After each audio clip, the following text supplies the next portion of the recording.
Now, recently, presidential candidate Ben Carson said that a Muslim shouldn't be president, and that Islam is inconsistent with our Constitution, which, by the way, is true, and so is our Bible. That's why, of course, we live in a secular country governed by something called the Constitution. Anyway, now Joe Scarborough of Morning Joe, well, he's had enough of Dr. Ben Carson's comments about Muslims, and he's going to call them out. This is great. Watch. Ben Carson doubling down on his statements about Muslims. Sweet Jesus, take a look. Get ready to respond. Go. Now, if someone has a Muslim background and they're willing to reject those tenets and to accept the way of life that we have, and clearly will swear to place our Constitution above their religion, then of course they will be considered infidels and heretics. But at least I would then be quite willing to support them. Yeah, memo to Ben. There are thousands of Muslim Americans who are fighting for this country. Matt, why don't you join up for the National Guard? And then cast your stones. You know, Jesus said, he who is out without sin, cast the first stone. Okay, why don't you join up for the National Guard today and prove that you're as much of an American as these Muslim Americans who are fighting and dying for our country every day? And then you cast your aspersions. What are you? What are you, a Pharisee? Are you a judge of one on who's a good American? Hey, Ben, I got a memo for you. There's well over 1 billion Muslims in the world. We all agree we don't want a terrorist in the White House. Being a terrorist and being a Muslim is not even close to being synonymous. Stop embarrassing yourself. I can tell. Damn. Stop embarrassing yourself. Harsh words from Joe Scarborough, who of course famously said about Muslims, they hate us because they hate us. I'm sorry, it's important to point that out, even though I agree with what Joe Scarborough is actually saying. Now, they also add that there's a sickness. You have Ben Carson going after Muslims. You have Ann Coulter going after the Jews. It's like the far right of our party is falling apart and tattering. Oh, you're finally getting around to noticing that. Interesting. While a lot of real hardcore rock-ribbed conservatives like Ted Cruz are saying, what's happening? We like Jews. We love Israels. We love tacos. He didn't really actually say that, but we don't believe in religious tests. Now, okay. On those points, this whole thing, this is about nativism, it's about hatred, it's about bigotry, mostly it's about fear. It's about fear. Now, it's also about election season.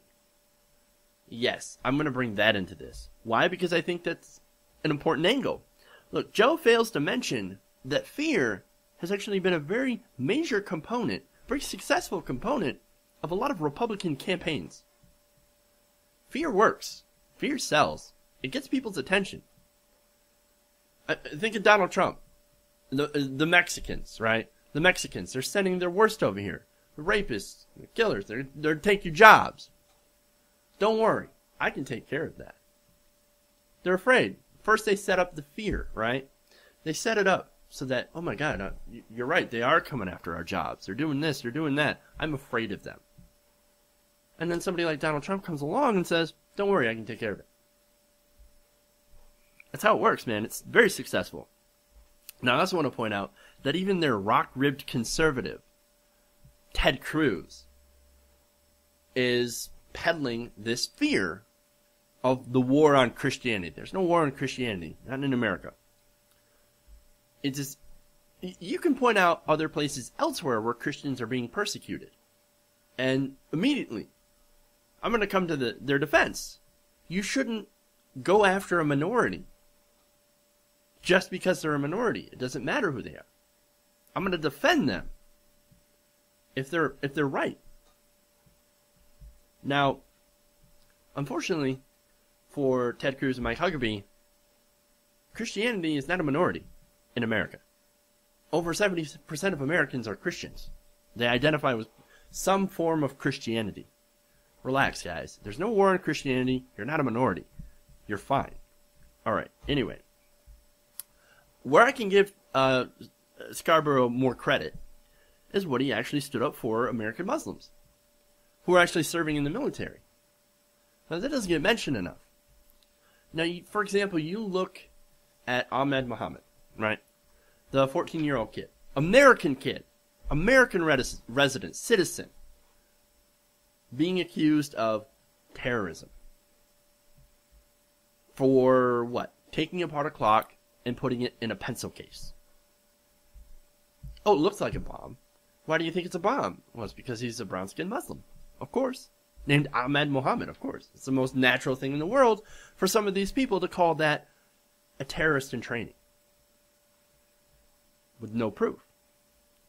Now, I like that Scarborough is actually standing up and saying, look, not all Muslims, being a terrorist and being a Muslim is not even close to being synonymous. That is correct. You can't go out and throw those blanket statements. That's like me going and saying, all Irish people are rapists. Nobody would say that. That's ridiculous. But yet, today, it's cool when you say, and it's completely accepted when you say, well, obviously all Muslims are terrorists. No, that's ridiculous. It's absolutely ridiculous. But yet you hear that all the time. And it is good that Scarborough, of all people, stands up against that. Now, look, speaking of terrorists, nobody here is standing up for terrorists, right? When we defend Muslims against bigotry, remember, they are a minority in America. There are Muslims, and then there are Islamic terrorists. There's kind of a big difference between that. One follows, of course, an extreme interpretation of their Bronze Age book. And the other, like most Americans, like every American, they're trying to get through the day. They have jobs. They, have families. They go to work. They go to school. They're normal people that just happen to have a different religion. Those are your moderate Muslims.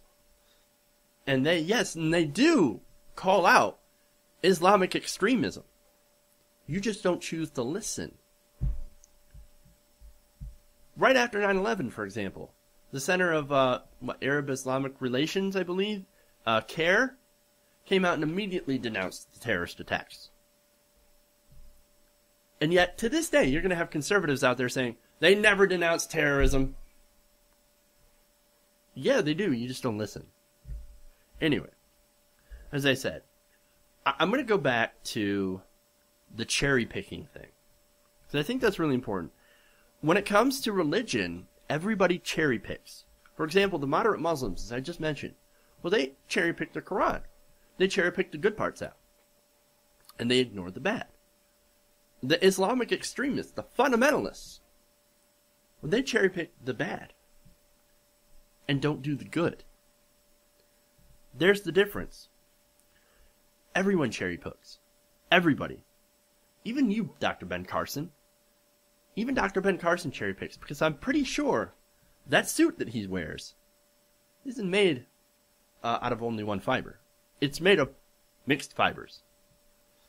I'm just saying, look, if you want to defeat Islamic terrorism, if you want to defeat fundamentalism of any stripe, what you have to do is to attack their ideas. That's the way to win. You challenge their ideas with things like facts, logic, and reason. And you keep challenging those ideas. You have a war of ideas. And in a war of ideas, sooner or later, the facts are going to win out.